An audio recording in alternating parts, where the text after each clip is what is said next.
Ma'am gynaecology ಡಿಪಾರ್ಟ್ಮೆಂಟಲ್ಲಿನ ಯಾವೆಲ್ಲ ಇಶ್ಯೂಸ್ಗೆ robotic surgery ಮಾಡಬಹುದು, ಇದರಲ್ಲಿ ಏನಾದರೂ ಎಕ್ಸೆಪ್ಷನ್ಸ್ ಅಥವಾ ಲಿಮಿಟೇಷನ್ಸ್ ಇದೆಯಾ? ಎಲ್ಲ ಮಾಡ್ಬೋದು. ಎಕ್ಸೆಪ್ಷನ್ ಅಂತ ಡೆಲಿವರಿ ಸಿಸೇರಿಯನ್ ಮಾಡಬೇಕಾದ್ರೆ 10 ಸೆಂಟಿಮೀಟರ್ ಬೇಕಾಗುತ್ತೆ ಬೇಬಿ ಬರೋಕ್ಕೆ.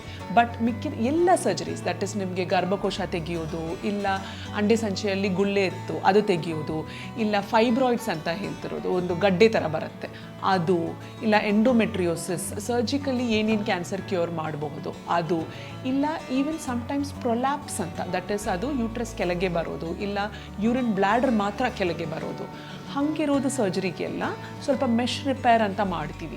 ಸೊ ಸೌಜನ್ಯ ಕ್ವಿಕ್ಕಾಗೆ ನಾನೊಂದು ನಿಮಗೆ ತೋರಿಸ್ತೀವಿ. ದಟ್ ಇಸ್ ನಾರ್ಮಲ್ ವಿಷನ್ನಲ್ಲಿ ಹೀಗೆ ಕಾಣಿಸುತ್ತೆ ಯೂಟ್ರಸ್. ಇದೇ ನಾವು ಲ್ಯಾಪ್ರೋಸ್ಕೋಪಿ ಅಲ್ಲಿ ಯೂಸ್ ಮಾಡಿದಾಗ ನಮಗೆ ಒಂದು 2 to 10x ಮ್ಯಾಗ್ನಿಫಿಕೇಷನ್ ಬರುತ್ತೆ. ಸೊ ಅದು ಹೀಗೆ ಕಾಣಿಸುತ್ತೆ ನಿಮಗೆ. ಇದೇ ನಾನು ರೊಬಾಟಿಕ್ ಕಾನ್ಸೋಲ್ ಅಂತ ಹೇಳ್ತಿರೋದು ಸರ್ಜನ್ ಕೂತಿರೋ ಜಾಗದಲ್ಲಿ. ಅದರಲ್ಲಿ ನಾನು ನೋಡಿದಾಗ ನನಗೆ 3D vision plus 40x magnification ಬರುತ್ತೆ. ಮ್ಯಾಮ್ ರೊಬಾಟಿಕ್ ಸರ್ಜರಿಲಿ ರಿಕವರೀಸ್ ಫಾಸ್ಟರ್ ಅಂತ ನಮಗೆ ಗೊತ್ತು, ಆ್ಯಂಡ್ ಪೇಯ್ನ್ ಕಡಿಮೆ ಅಂತಲೂ ಗೊತ್ತು. ಆದರೂ ಪೇಷಂಟ್ ಅಂಡರ್ಸ್ಟ್ಯಾಂಡಿಂಗಿಗೆ ಪೇಯ್ನ್ ಸ್ಕೋರ್ನ ನೀವು ಎಕ್ಸ್ಪ್ಲೇನ್ ಮಾಡೋದಿದ್ರೆ? ಹಾಂ, ಲ್ಯಾಪ್ರೋಸ್ಕೋಪಿಕ್ ಸರ್ಜರಿನಲ್ಲಿ ಅವರ ಪೇಯ್ನ್ ಸ್ಕೋರ್ ಅರೌಂಡ್ 6 or 7 ಇರುತ್ತೆ on the first post operative day. ಅದೇ ರೊಬಾಟಿಕ್ ಸರ್ಜರಿನಲ್ಲಿ it will be around 2 or 3. Ma'am ಇವತ್ತಿನ ದಿನ ಎಲ್ಲ ಡಿಪಾರ್ಟ್ಮೆಂಟಲ್ಲೂ ರೊಬಾಟಿಕ್ ಸರ್ಜರಿ ಹೈಲಿ ಸಕ್ಸಸ್ಫುಲ್ ಆಗಿದೆ, ಬೆನಿಫಿಷಿಯಲ್ ಆಗಿದೆ ಪೇಷಂಟ್ಸ್ಗೆ. ಬಟ್ ಐ ಥಿಂಕ್ ಗೈನಕಾಲಜಿ ಡಿಪಾರ್ಟ್ಮೆಂಟಲ್ಲಿ it's the most beautiful and ತುಂಬ ಅಡ್ವಾಂಟೇಜಸ್ ಜಾಸ್ತಿ ಇದೆ. ಯಾಕೆ ಅನಿಸುತ್ತೆ? ಸೊ ಫೀಮೇಲ್ಸ್ನಲ್ಲಿ ವೆಜೈನಾ ಅಂತ ಒಂದು ಪ್ಯಾಸೇಜ್ ಇದೆ which can be expanded up to almost 7 centimeters we can expand in a non pregnant uterus.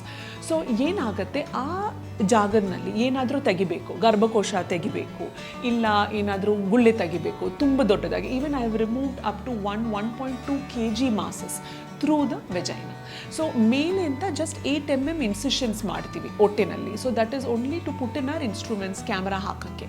But removal of the specimen is done through the natural passage. So that such a beautiful amalgamation and best suited for the female body.